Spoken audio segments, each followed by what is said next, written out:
இப்போ நீங்கள் பார்த்துட்டு இருக்கிறது நான் ஆல்ரெடி வீடியோ போட்டிருக்கேன். பரோட்டா ஆர்டர்ஸ் நாங்கள் எடுத்து பண்ணிகிட்ருக்கோம். ஸோ ஆல் ஓவர் சென்னைக்குமே நாங்கள் பண்ணிகிட்ருக்கோம். நீங்கள் ஆர்டர்ஸ் வேணாலும் பண்ணிக்கலாம். கடை வந்து புதுப்பேட்டையிலையும் இருக்குது. அட்ரஸ் வந்து நாங்கள் கீழே டிஸ்கிரிப்ஷனில் போட்டிருக்கேன். அங்கேயும் போய் நீங்கள் டேஸ்ட் பண்ணால் போய் பண்ணிக்கலாம். ஸ்மால் குவான்டிட்டிலேருந்து ஹையஸ்ட் குவான்டிட்டி வரைக்கும் நாங்கள் பண்ணிகிட்ருக்கோம். இப்போ வந்து நான் பிரியாணி செஞ்சிட்ருக்கேன். ஆக்சுவலி இது சண்டே. பிரியாணி செய்யறதுக்கு ஒரு பேன் வச்சுட்டு ஆயில், கீ, பே லீஃப், பட்டை, கிராம்பு, ஏலக்காய் அண்ட் ஆனியனை வந்து ஆட் பண்ணிட்டேன். ஆனியன் ஆட் பண்ண உடனே சால்ட்டு கொஞ்சம் போட்டேன். அப்போ தான் அந்த ஆனியன் கோல்டன் ப்ரௌன் ஆகிறதுக்கு சீக்கிரமாக ஃப்ரை ஆகிறதுக்கும் ஈஸியாக இருக்கும். ஆல்ரெடி சிக்கனை வந்து சால்ட், ஜிஞ்சர் கார்லிக் பேஸ்ட், அதுக்கப்புறம் சில்லி பவுடர் போட்டு நல்லா வந்து ஊற வச்சுருக்கேன். அண்ட் நான் இப்போ வந்து காஷ்மீர் சில்லின்னு காட்டுறேன்ல, ஸோ இது வந்து கலர் நல்லா கொடுக்கும், ஆனால் வந்து காரமே இருக்காது. அண்ட் இதை வந்து நான் இப்போ நான் போடுறது வந்து பிரியாணி மசாலா, அதில் சில்லி பவுடர், பிரியாணி மசாலா, அதுக்கப்புறம் நார்மல் சில்லி பவுடர் வந்து ஆட் பண்ணியிருக்கேன்.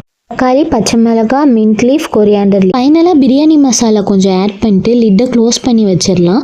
சிம்லேயே வச்சுட்டு இருந்தேன். இந்த மாதிரி ஓப்பன் பண்ணி பார்க்குறப்ப வாட்டர் வந்து ரிலீஸ் ஆகிருக்கும். இந்த டைமில் நம்மளுக்கு தேவையான அளவு தண்ணி போட்டுட்டு ஆல்ரெடி நம்ம பாஸ்மதி ரைஸ் ஊற வச்சுருப்போம், அதையும் ஆட் பண்ணிடணும். இப்போ வந்து ஃப்ளேமை வந்து ஹையில் வச்சுட்டு அதுக்கப்புறம் 5 மினிட்ஸ் கழிச்சு சிம்மில் வச்சு லிட்டை போட்டு க்ளோஸ் பண்ணி வச்சிடணும். ஃபைனலாக பிரியாணிக்கு தேவையான ரைத்தா, கத்திரிக்காய் பச்சடி அண்ட் ஒரு ஸ்வீட் செஞ்சுருந்தேன். அண்ட் அதை செஞ்சுட்டு இருக்கிறப்பயே வந்து பிரியாணியும் ரெடி ஆயிடுச்சு. சரின்னு ஓப்பன் பண்ணி பார்த்தா பர்ஃபெக்டாக வந்து இருந்துச்சு. ஃபைனலாக இதை சர்வ் மட்டும்தான் பண்ண வேண்டியது, அதையும் நான் பண்ணிட்டேன். இப்போ என் ஹஸ்பண்ட் எல்லாரும் சேர்ந்து சாப்பிட ஆரம்பிச்சிட்டாங்க. ஸோ எல்லாத்தையும் அவரே சர்வ் பண்ணிக்கிட்டாரு. பார்த்துட்டு டேஸ்ட்டும் பண்ணி பார்த்துட்டு சூப்பராக இருக்குன்னு சொன்னார்.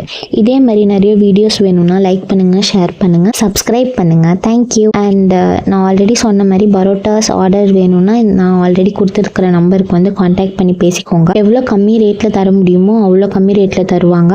Wedding, reception, small birthday parties, அப்பார்ட்மெண்ட்டில் ஏதாவது ஸ்மாலாக பர்த்டே பார்ட்டிஸ் எதுவும் வைக்கிறீங்கனாலும் நாங்கள் பண்ணுவோம். 50லேருந்தே நாங்கள் பரோட்டா ஆர்டர்ஸ் வந்து எடுத்துக்கிறோம். தேங்க்யூ.